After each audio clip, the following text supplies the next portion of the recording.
The legacy of Egypt and the vampire has some interesting precedents in popular culture. Whether it's the pre-Twilight and True Blood vampire fiction of Anne Rice, or the 1990s role-playing game Vampire: The Masquerade, associations between ancient Egypt and vampires seem to have found purchase in our 20th century zeitgeist and persist to this day. And that is hardly surprising. Egyptian culture is the originator of the idea of death and rebirth, underworld entities, and a god of the dead. It is commonly seen as the world's oldest civilization, though it actually shares that honour with Mesopotamia, which also has its share of vampiric demons, whom we'll likely study later in this series.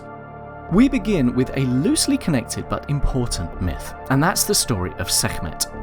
Often considered the daughter of Ra, Sekhmet begins as a goddess associated with war, power, plague, and conversely, healing.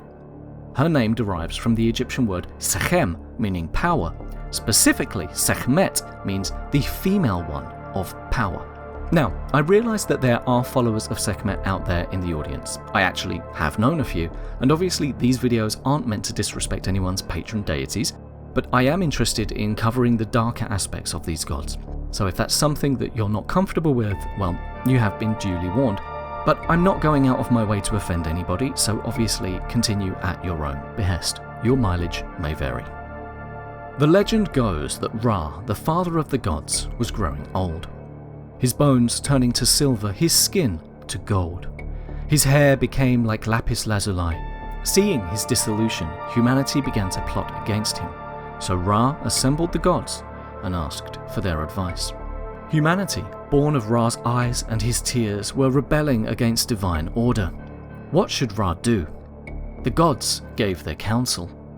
Send your eye against them, for no eye is more able to smite them. Specifically, the gods recommend Ra sends down a form of Hathor.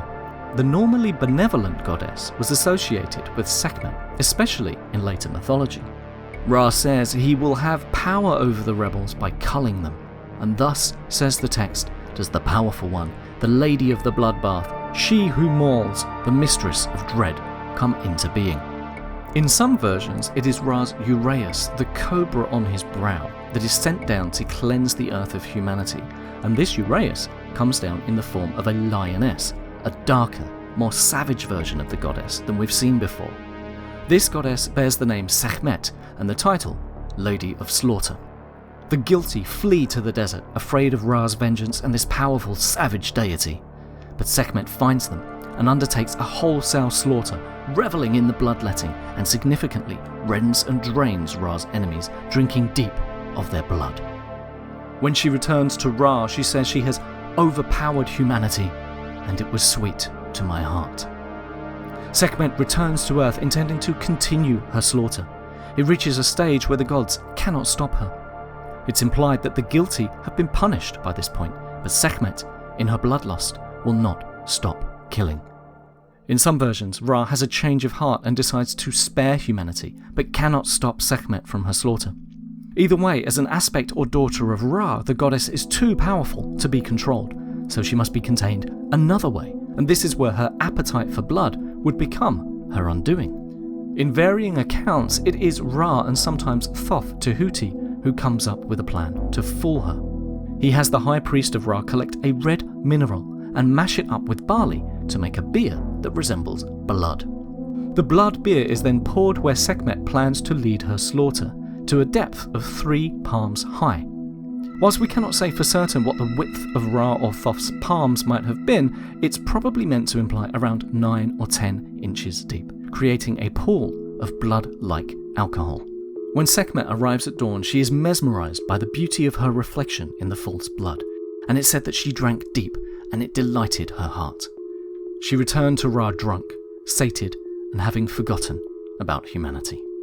Ra welcomed the goddess back, and each year thereafter, the sparing of humanity was celebrated in the Feast of Sekhmet, where the Egyptian people, including the priesthood, would partake of beer coloured with pomegranate to emulate the appearance of blood. In some accounts, Sekhmet then withdraws from the world, which plunges Egypt into darkness due to her association with the sun. This is an interesting inversion of modern stereotypes, but it's a point of trivial interest that there's an association between possibly the world's first blood drinker and receding sunlight, or eternal night.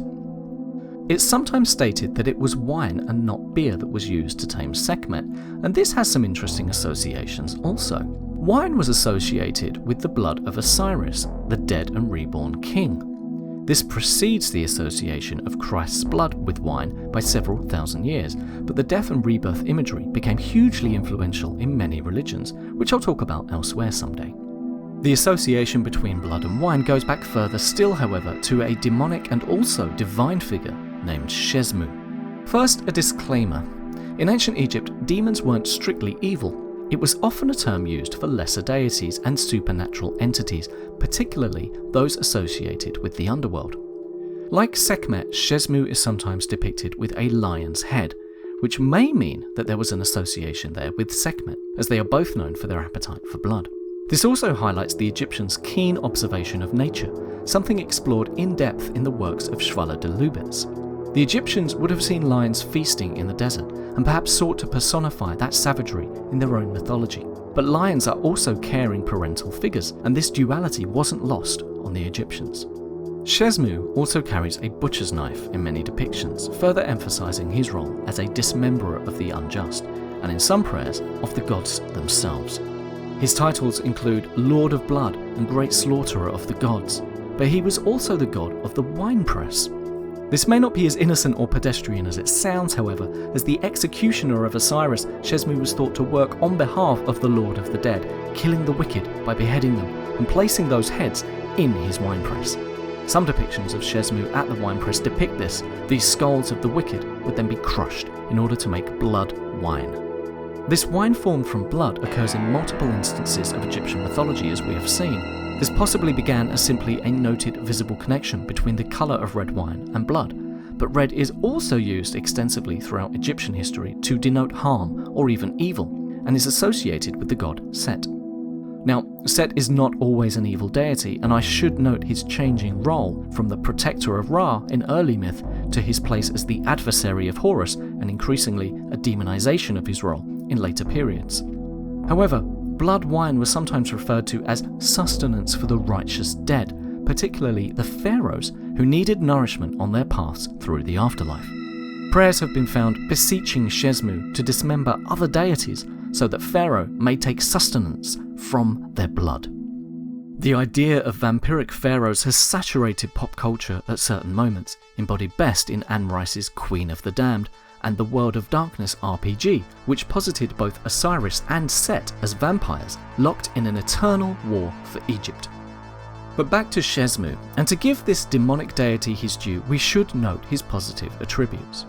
As a guardian of the righteous, he brought sustenance to the just of the underworld in the form of his pressed blood wine, and protected the innocent dead from the dangers of the netherworld.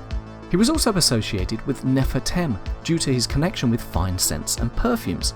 He had cult centres throughout Dendera and Edfu, and was sometimes associated with the kingly god Horus, especially when depicted with the head of a falcon.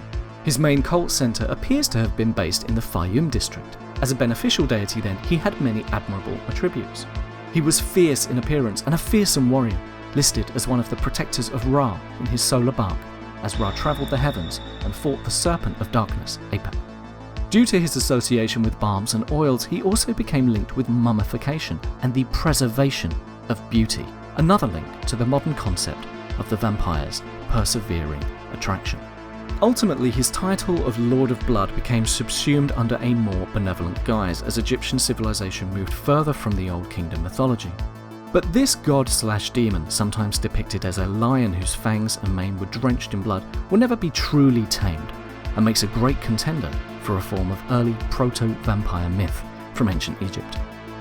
Of course, over to the east in Mesopotamia and Persia, blood-drinking demons were taking on various forms, sometimes closer to the version of vampiric myth that would eventually dominate popular culture. Please let me know in the comments if you'd like me to cover those myths in a future episode, and would you like me to expand on this series and cover more vampire-style myths from the ancient world?